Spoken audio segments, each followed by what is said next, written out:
ಬನ್ನಿ ಸ್ನೇಹಿತರೆ, ನಮ್ಮ ನಮಸ್ತೆ ಹಿಂದೂಸ್ತಾನ್ ಮೈಸೂರು ಇಂದಿನ ಎಪಿಸೋಡ್ಗೆ ಎಲ್ಲರಿಗೂ ಸ್ವಾಗತ ಸುಸ್ವಾಗತ. ನೋಡಿ, ನಾವು ಧರ್ಮದ ಬಗ್ಗೆ ಮಾತಾಡಲೇಬೇಕು. ಯಾಕೆ ಅಂದರೆ ಡೆಮಾಕ್ರಸಿನಲ್ಲಿ ಬಹುಮತಕ್ಕೆ ಮಾನ್ಯತೆ ಇರಬೇಕು. Of the people, by the people, for the people ಅಂತ ಹೇಳ್ತೀವಿ. ಇದನ್ನು ಕನ್ನಡಕ್ಕೆ ಅನುವಾದ ಮಾಡಿದ್ರೆ ಜನರಿಂದ ಜನರಿಗಾಗಿ.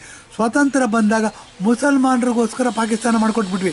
ಹಾಗಾದರೆ ಇಲ್ಲಿ ಅವತ್ತು 40 ಕೋಟಿ ಜನರಲ್ಲಿ ಹೆಚ್ಚು ಕಡಿಮೆ 38 ಕೋಟಿ ಜನ ಹಿಂದೂಗಳಿದ್ವಿ. ಇವತ್ತು ಸಹ 140 ಕೋಟಿ ಜನಸಂಖ್ಯೆಯಲ್ಲಿ 120 ಕೋಟಿ ಜನ ಹಿಂದೂಗಳಿದ್ದೀವಿ. ಹಾಗಾಗಿ ನಮ್ಮ ಧರ್ಮ, ನಮ್ಮ ಸಂಸ್ಕೃತಿ, ನಮ್ಮ ಪರಂಪರೆ ಬಹಳ ಇಂಪಾರ್ಟೆಂಟ್. ಇದನ್ನು ಯಾರು ಎತ್ತಾಡೋದಿಲ್ಲ, ಯಾರು ಇದನ್ನು ಹಿಂದಿನ ಸೀಟಿಗೆ ತಳ್ತಾರೆ, ಯಾರು ಇದನ್ನು ಓವರ್ಟೇಕ್ ಮಾಡ್ತಾರೆ, ಅವರನ್ನೆಲ್ಲ ದೇಶದ್ರೋಹಿಗಳು ಅಂತ ಕರಿಬೋದು, ಖಡಾಖಂಡಿತವಾಗಿ ಹೇಳಿ ಕರಿಬೋದು.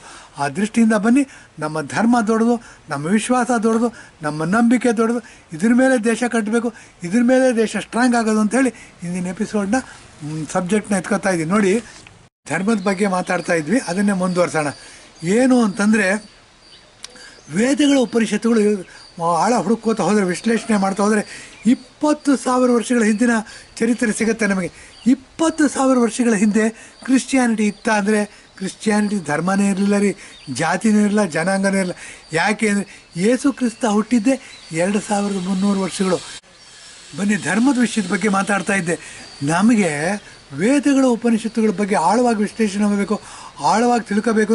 ಇದು ಎಲ್ಲರ ಸಬ್ಜೆಕ್ಟ್ ಅಲ್ಲ ರೀ. ಯಾಕೆ ಅಂತಂದರೆ ಉಡಾಫೆ ಮಾಡೋರೇ ರಾಜಕೀಯ ವ್ಯಕ್ತಿಗಳಾಗ್ಬಿಟ್ಟಿದ್ದಾರೆ.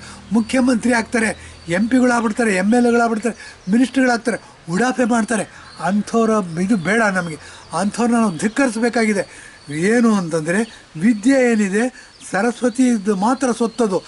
ಎಲ್ಲರೂ ಸರಸ್ವತಿ ಪುತ್ರರಾಗಿರಲ್ಲ. ಏನು ಅಂದರೆ 4 ಸರಿ 5 ಸರಿ ಫೇಲಾಗಿ BA ಪಾಸ್ ಮಾಡ್ತಾರೆ. ಅಳಕ್ಕೆ ಮೇಲೆ ಪುಳಕ್ಕೆ ಅಂದ್ಬಿಟ್ಟು 5 ವರ್ಷದ ಮಾಡಬೇಕಾಗಿರೋ ಲಾಯರ್ಗಿರಿನ 10 ವರ್ಷ ತಗೊಂಡು ಮಾಡಿಬಿಡ್ತಾರೆ. ಲಾಯರ್ಗಿರಿ ಪ್ರಾಕ್ಟೀಸೇ ಮಾಡೋದಿಲ್ಲ. ನಾವು ಲಾಯರು, ನಾವು ಬುದ್ಧಿವಂತರು ಅಂತ ಇವ್ರಿಗೂ ಹೇಳ್ಕೊಂಡು ಸುತ್ತಾರೆ. ಅಂಥ ಮುಂಡೆ ಮಕ್ಕಳೇ ಜಾಸ್ತಿ ಆಗ್ಬಿಟ್ಟಿದ್ದಾರೆ ಈಗ ರಾಜಕೀಯದಲ್ಲಿ. ಸೊ ಆ ದೃಷ್ಟಿಯಿಂದ ಬನ್ನಿ, ನಾವು ಧರ್ಮದ ತಳಹದಿ ಮೇಲೆ ನಮ್ಮ ವಿಶ್ಲೇಷಣೆಯನ್ನು ಪ್ರಾರಂಭ ಮಾಡಬೇಕು. ಧರ್ಮದ ತಳಹದಿ ಮೇಲೆ ಕಾನ್ಸ್ಟಿಟ್ಯೂಷನ್ ಇರಬೇಕಿತ್ತು, ನಾವು ಸೆಕ್ಯುಲರ್ ಅಂತ ಇಟ್ಟಿದ್ದು ತಪ್ಪು. ಬನ್ನಿ, ಧರ್ಮದ ತಳಹದಿ ಹೇಗೆ ಮಹತ್ವ ಪಡ್ಕೊಂಡಿದೆ ಅಂತ ಹೇಳ್ತೀನಿ.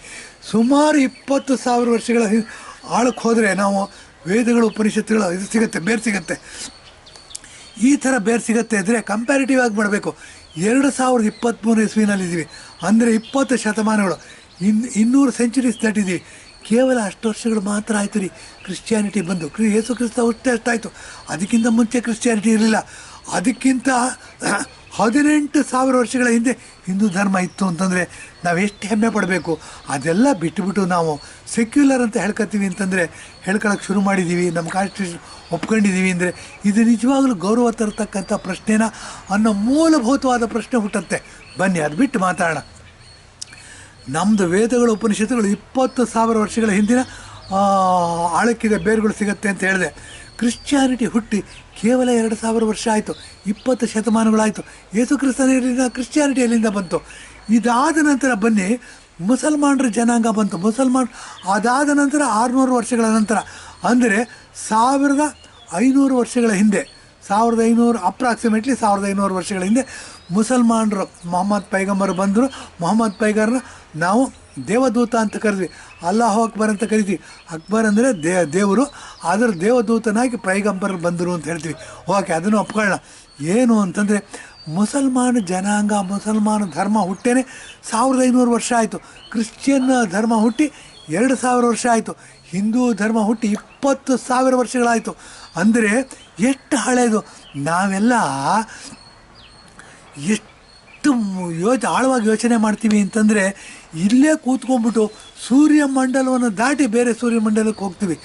ಆ ಥರ ಯೋಚನೆ ಮಾಡ್ತಕ್ಕಂಥ ಶಕ್ತಿ, ಆ ಥರದ ಎಳೆಗಳು ನಮ್ಮ ಟೆಕ್ಸ್ಟ್ಗಳಲ್ಲಿ ಸಿಗ್ತವೆ, ಸಬ್ಜೆಕ್ಟಲ್ಲಿ ಸಿಗುತ್ತೆ.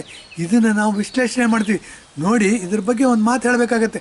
ನಾಸಾದವ್ರು ಇವಾಗ ಕಂಡುಹಿಡಿತಾರೆ, ಬೇರೆ ಗ್ರಹಗಳಿಂದ ಬರ್ತಕ್ಕಂಥ ಸೌಂಡನ್ನ ಈಗಿನ ಸೌಂಡಿಗೆ ಸಿಂಕ್ರನೈಸ್ ಮಾಡಿ ನೋಡಿದ್ದಾರೆ. ಏನು ವ್ಯತ್ಯಾಸ ಇದೆ ಅಂತ ಅಂದ್ಬಿಟ್ಟು. ಏನು ವ್ಯತ್ಯಾಸ ಇದೆ ಅಂದರೆ, ಬೇರೆ ಗ್ರಹಗಳಿಂದ ಅನೇಕ ಥರ ಸೌಂಡ್ಗಳು ಬರುತ್ತೆ. ಅಲ್ಲಿ ಜನ ಇದ್ದಾರೆ, ಅಲ್ಲೂ ಜೀವರಾಶಿಗಳಿದೆ, ಬೇರೆ ಸೂರ್ಯಮಂಡಲ ಇದೆ, ಅದೆಲ್ಲ ಓಕೆ. ಅಲ್ಲಿಂದ ಬರ್ತಕ್ಕಂಥ ಸೌಂಡು ಓಂ ಅಂತ ಹೇಳ್ತಕ್ಕಂಥ ಸೌಂಡಿಗೆ ಸಿಂಕ್ ಆಗತ್ತಂತೆ ನೋಡಿ. ಇದು ಕಂಡು ಹಿಡ್ದಿರ್ತಕ್ಕಂಥ ಒಂದು ಇವಾಗ ಕಂಡು ಹಿಡ್ದಿರ್ತಕ್ಕಂಥ ಒಂದು ಸಬ್ಜೆಕ್ಟು. ಇದನ್ನು ನಾಸಾದವರು ಅಂದರೆ ನಂಬರ್ 1 ವೈಜ್ಞಾನಿಕ ಸಂಸ್ಥೆ ಖಗೋಳ ಶಾಸ್ತ್ರದಲ್ಲಿ ಇದನ್ನು ಈಗ ಕಂಡು ಹಿಡ್ದಿದ್ದಾರೆ. ಓಂ ಅಂತ ಹೇಳಿಬಿಟ್ಟು ನಾವು ಅನೇಕ ಸೂರ್ಯಮಂಡಲಗಳಿಗೆ ಹೋಗಿ ಅಲ್ಲಿ ಜೀವರಾಶಿಗಳ ಜೊತೆಗೆ ನಾವು ಸಂಪರ್ಕ ಮಾಡ್ತಿದ್ವಿ, ಅವ್ರ ಸಹಾಯ ತೊಗೋತಾ ಇದ್ವಿ, ಅವ್ರು ಬಂದು ಸಹಾಯ ಮಾಡ್ತಾಯಿದ್ರು. ಸಹಾಯ ಮಾಡಿಬಿಟ್ಟು ಇದೆಲ್ಲ ಅವ್ರ ಮನೆ, ಇಲ್ಲಿ ಬಂದೆ ಸುಮ್ಮನೆ ಅಲ್ಲಿರ್ಬೋದು ನಮ್ಮ ಮನೆ ಹಾಡು ಕೇಳಿದ್ವಿ. ಹಾಗೆ ಅವ್ರ ಸಹಾಯ ಕಷ್ಟದಲ್ಲಿ ನಮಗೆ ಸಹಾಯ ಮಾಡಿಬಿಟ್ಟು ಅವ್ರು ವಾಪಸ್ ಅವ್ರ ಮನೆಗೆ ಹೋಗ್ತಿದ್ರು, ಬೇರೆ ಸೂರ್ಯಮಂಡಲಕ್ಕೆ ಹೋಗ್ತಿದ್ರು. ಅಂಥವ್ರನ್ನ ನಾವು ಯಾಕೆ ದೇವರು ಅಂತ ಕರೆದಿರಬಾರ್ದು ಅನ್ನೋ ಪ್ರಶ್ನೆನೂ ಉದ್ಭವ ಆಗುತ್ತೆ. ಇದು ಯೋಚನೆ ಮಾಡಬೇಕಾದಂಥ ಒಂದು ವಿಚಾರ. ಚಾರಿಯಟ್ ಆಫ್ ದಿ ಗಾಡ್ಸ್ ಅನ್ನೋ ಪುಸ್ತಕದ ನಾವು ನೋಡಿದ್ದೀವಿ ನಾವು. ಏನು ಅಂದರೆ ಅದರಲ್ಲಿ ಅನೇಕ ಪುರಾತನ ಸಂಸ್ಕೃತಿ ಪರಂಪರೆ ಇಟ್ಕೊಂಡಿರ್ತಕ್ಕಂಥ ದೇಶಗಳು ಒಂದು ಸಭೆ ಮಾಡ್ಕೊಂಡಿವೆ, ಸಂಘ ಮಾಡ್ಕೊಂಡಿವೆ. ಅದರಲ್ಲಿ ಹಳೆ ಇವುಗಳನ್ನೆಲ್ಲ ಹೆಕ್ಕಿ ತೆಗೆದು ಪುಸ್ತಕನ ಪಬ್ಲಿಷ್ ಮಾಡ್ತಾರೆ. ಆ ಥರ ಪುಸ್ತಕದನ್ನೇ ಚಾರಿಯಟ್ ಆಫ್ ದ ಗಾಡ್ಸ್ ಅಂತ. ಚಾರಿಯಟ್ ಆಫ್ ದ ಗಾಡ್ಸಲ್ಲಿ ಈ ವಿಷಯ ಪ್ರಸ್ತಾಪ ಆಗಿದೆ. ಈ ಥರ ಇರ್ತಕ್ಕಂಥ 20,000 ವರ್ಷಗಳ ಹಿಂದೂ ಪುರಾಣವನ್ನು ನಾವು ನಾಗರಿಕತೆಯಲ್ಲಿ ಮುಂದುವರೆದಿದ್ದೀವಿ. ನಾಗರಿಕತೆಯಲ್ಲಿ ಎಷ್ಟು ಮುಂದುವರೆದಿದ್ವಿ ಅಂತಂದರೆ ಒಂದು ಸಣ್ಣ ಉದಾಹರಣೆ ಹೇಳ್ತೀನಿ. ನಾಲ್ವಡಿ ಕೃಷ್ಣರಾಜ ಒಡೆಯರು ಮೈಸೂರು ಸಂಸ್ಥಾನವನ್ನು ಆಳ್ತಾರೆ. ರಾಜ ಋಷಿ ಅಂತ ಕರೀತಾರೆ. ಅವರು ಅನೇಕ ಒಳ್ಳೆಯ ಕಾರ್ಯಗಳು ಮಾಡಿ VSIಯಲ್ಲಿರ್ಬೋದು, ವಿಶ್ವೇಶ್ವರ ಐರನ್ ಆ್ಯಂಡ್ ಸ್ಟೀಲ್ ಇರ್ಬೋದು, KRS ಡ್ಯಾಮ್ ಇರ್ಬೋದು, ಪ್ರಜಾಪ್ರತಿನಿಧಿ ಸಭಾ ಅಂದರೆ ಪ್ರಜೆಗಳೆಲ್ಲರೂ ಬಂದು ಕೂತ್ಕೊಂಡು ತಮ್ಮ ಅಧಿಕಾರವನ್ನು ತಾವು ಏನು ತೀರ್ಮಾನ ಮಾಡ್ಕೋಬೇಕು, ತಾವೇ ತೀರ್ಮಾನ ಮಾಡ್ಕೋಬೇಕು ಅಂತ ಒಂದು ಈಗೇನು ವಿಧಾನಸಭೆ MP ಪಾರ್ಲಿಮೆಂಟ್ ಏನಿದೆ ಆ ಥರ ಒಂದು ಸಭೆಯನ್ನು ಮಾಡಿದರು.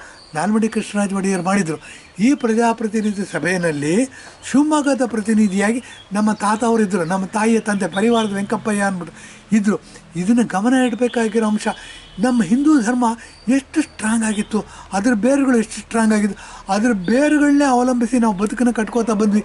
ಎಷ್ಟು ಸ್ಟ್ರಾಂಗ್ ಆಗಿದ್ದು, ಎಲ್ಲಿ ಮಾಯ ಆಯ್ತಿದು ಅಂತ